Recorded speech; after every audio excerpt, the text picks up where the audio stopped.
Hiwain mo na to.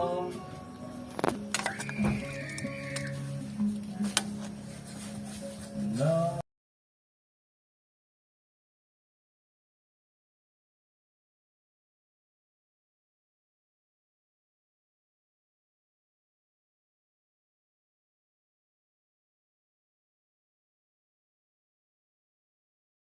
After 45 minutes mga bay, napakulo, no? Ayan. Simi malambot na yung karne. Ayan, malambot na lahat. Ang sabaw kanina niyan hanggang dito lang. Para mabilis siya kumulo, mabilis lumambot, tapos may ng apoy. So ngayon, magdadagdag na lang tayo ng sabaw, timplahan, at ilalagay natin yung gulay. Maraming salamat kay Boss John na patikim nito, no? Gokong, bihira lang to. Alam na natin paano lutuin to. Next time, alam na, no? Matik. Yun, tenderness check. May laban pa siya konti mga bay, siguro mga 15 minutes pa. Saka tayo magdadagdag ng sabaw. Lambot na siya mga bay, pwede na tayo magdagdag ng tubig. Kasi malasa yan. Damihan natin yung sabaw.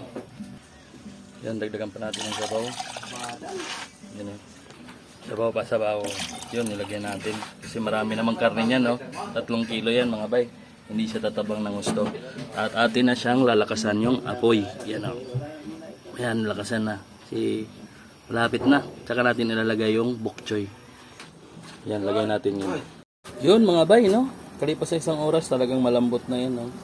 So ito pa lang mga bay, ang tawag dito, si Boss John lang din, hinaan natin konti yung apoy. Yan. Ang tawag dito ay gokong soup. So ito po ay hango sa Chinese na pinaniwalaan nilang nakakalakas ng katawan. So ito nga ba, halo-halong karne. May pata, may tendon ng beef, at saka merong paa ng manok, merong squid ball, merong tofu. So yun. Salamat po yun. Patikim. So next time alam ko na tulutuin. So ilalagay na natin yung gulay. Ayan, gulay yun. Lagay na natin dyan.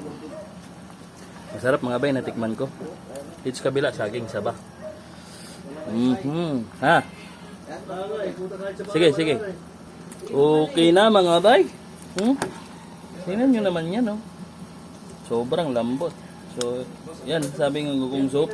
Sibot soup. Yan, tara mga bay. Kain tayo. Salamat po yun.